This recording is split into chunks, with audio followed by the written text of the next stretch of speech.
Praise the lord. యేసుక్రీస్తు నామముపేట మీ అందరికీ శుభములు. చిన్న ప్రార్థన చేసుకుని దేవుడి యొక్క వాక్యం విందాం.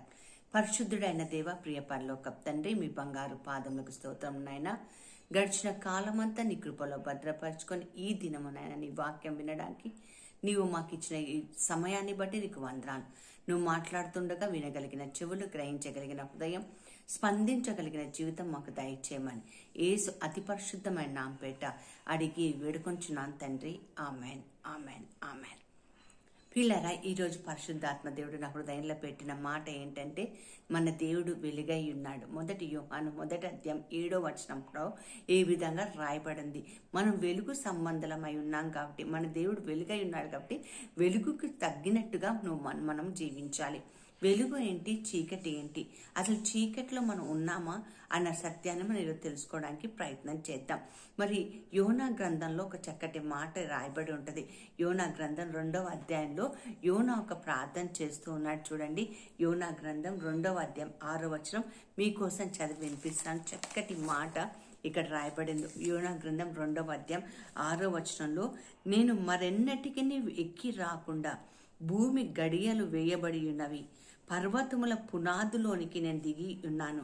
నా దేవా యెహోవా, నీవు నా ప్రాణము కూపములో నుండి పైకి రప్పించి ఉన్నావు. అంటే ఇంకా ముందుగా చదివితే 2వ అధ్యాయం 1వ వచనంలో ఆయన చాప కడుపులో నుండి యోనా యెహోవాకు ఇలాగ ప్రార్థించాడంటండి. నేను ఉపద్రవుల నుండి యెహోవాకు మనవి చేయగా ఆయన నాకు ప్రత్యుత్తరం ఇచ్చాను.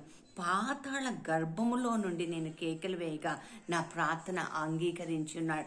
చీకటి అంటే పాతాళం, చీకటి శక్తులు అంటే పాతాళ శక్తులు అందులోకి దిగబడిపోయి ఏమంటాడంటే, నేను అక్కడ నుండి మొరపెట్టగా దేవుడు నా మొర ఆలకించాను. మన దేవుడు వెలుగై ఉన్నాడు కాబట్టి ప్రతి చీకటి నుండి ఆయన నన్ను విడుదల చేస్తారు అన్న సత్యాన్ని నేను నేర్చుకోవాలి. మరి వెలుగుకి ఎలా ఉండాలి, మనం ఒకప్పుడు ఏమై ఉన్నామని ఆలోచన చేసినట్లయితే జాగ్రత్తగా వాక్యం విందామండి. ఎఫెసీ పత్రిక 5వ అధ్యాయము మరి 11 నుంచి 5వ అధ్యాయం 6 నుంచి 14 వచనాలు మనం చదివినట్లయితే ఇక్కడ కొన్ని మాటలు స్పష్టంగా రాయబడి ఉన్నాయి. మనం చదవడానికి ప్రయత్నం చేద్దాం. ఎఫెసీ పత్రిక 5వ అధ్యాయం 6వ వచనం నుండి మీకోసం చదివి వినిపిస్తాను. చూడండి, ఇక్కడ వ్యర్థమైన మాటల వల్ల ఎవడునూ మేము మోసపరచనీయకుడి. సో చీకట్లో ఉన్నవి వ్యర్థమైన మాటలను తెలుసుకోవాలి. ఇట్టి క్రియల వల్ల దేవుని ఉగ్రత అవిధేయులైన వారి మీదకి వచ్చును కనుక మీరు అట్టి వారితో పాలువారై ఉండకుడి. చీకట్లో ఉన్నవారు దేవుడు అవిధేయతకు గురవుతారు కాబట్టి మీరు అలాంటి వారితో పాలువారై ఉండకూడదని వాక్యం ఇక్కడ చదువుతుంది. అంతేకాకుండా మనం ముందుకి చదివినట్లయితే, ప్రియులారా, మీరు పూర్వమందు చీకటై ఉంటిరి. జాగ్రత్తగా వింటున్నారా? మీరు ఇదివరకు చీకటై ఉంటిరి, చీకట్లో నడిచిన వారై ఉన్నారు అని అంటాం లేదండి, మీరే చీకటి అంటున్నారు. ఎంత భయంకరమైన మాట అండి. అవును కదా, మనం చీకటి వారమై ఉన్నప్పుడు ఇప్పుడు మనం ఏమైపోయామో చూద్దాం. చూడండి, కానీ ఇప్పుడైతే ప్రభు నందు వెలుగై ఉన్నారు. హల్లెలూయా. సో ఇప్పుడు దేవునికి మనం వెలుగై ఉన్నాము. వెలుగు ఫలము సమస్త విధములైన మంచితనము, నీతి, సత్యము వాటిలో కనపడుతుంది. ఈరోజు నీతి, సత్యము, మంచితనం ఈ మూడు కనుక నీకుంటే, అవిధేయుల వారు అంటే నీ మాట వినని వారు కాదండి, నువ్వు చెప్తే వినని వారు కాదండి, క్రీస్తులో లేని వారి గురించి ఇక్కడ రాయబడి ఉందండి. నీతి, మంచితనం, సత్యము ఈ మూడు వెలుగులో ఉన్న వారికి ఉంటుందండి.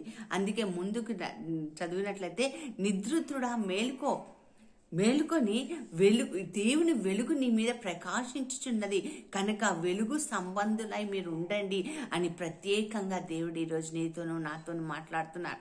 వెలుగు వచ్చినప్పుడు ఏం జరుగుతుంది? చీకటి మటుమాయం అయిపోతుందండి కదా. ఈరోజు చీకటిలో ఉన్న ఏవైనా సరే, చీకటికి సంబంధించిన ఏవైనా సరే, పాపమైనా సరే, వ్యభిచారమైనా సరే, మోహమైనా సరే, దేవుడికి అవిధేయత అయినా సరే, ఏదైనా సరే, ఈరోజు దేవుడు వెలుగు ఖచ్చితంగా మన మీద ఉంటుంది.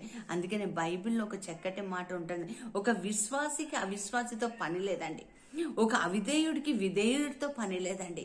కాబట్టి ఈ రోజు నువ్వు ఎవరితో స్నేహం చేస్తున్నావు, ఎవరితో స్నేహిస్తున్నావో సత్యాన్ని నువ్వు తెలుసుకోవాలి. ప్రియులారా, బైబిల్ మనకి స్పష్టంగా చెప్తున్నది, మీరు వెలుగు సంబంధులై ఉన్నారు.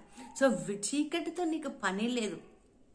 చీకటి చాలా భయంకరమైనది, పాతాళంలో ఉంటది, అపవాదికి సంబంధించిన వాళ్ళు అయిపోతారు. కాబట్టి ఈ రోజు ప్రత్యేకంగా దేవుడి సన్నిధిలో నువ్వు నేను ప్రార్థన చేసుకొని, ప్రభా నీ బిడ్డగా, ఎప్పుడు వెలిగే బిడ్డగా, అయ్యా నా చీకటి కోణాలన్నీ నా జీవితం నుంచి తీసేసి, నా రహస్య కోణాలన్నీ నా జీవితంలో తీసేసి, నేను బ్రతుకు దినములంతా కూడా నీ వెలుగులో ఎల్లప్పుడూ ప్రకాశించే బిడ్డగా ఉండాలని ప్రార్థన చేసుకుందాం. ఇల్లంతా చాలా దేదీప్యమానంగా వెలిగిస్తుండవచ్చండి, ఆ వెలుగు గురించి దేవుడు మాట్లాడట్లేదు. నీవే ఒక వెలుగులాగా ప్రకాశించాలి. అంటే నువ్వు ఎక్కడ ఉన్నా అక్కడ చీకటి మాయమైపోవాలి, నువ్వు ఎక్కడున్నా అక్కడ మంచితనము, నీతి, సత్యము బోధింపబడాలి, సత్యంలోకి నడవాలి. ప్రాణం పోయినా సరే సత్యానికి వ్యతిరేకంగా జీవించవద్దు. మరి ఈ రోజు ఆలోచిస్తావా? నువ్వు వెలుగుగా జీవించి వెలుగు సంబంధిగా ఉండడానికి ప్రయత్నం చేద్దాం.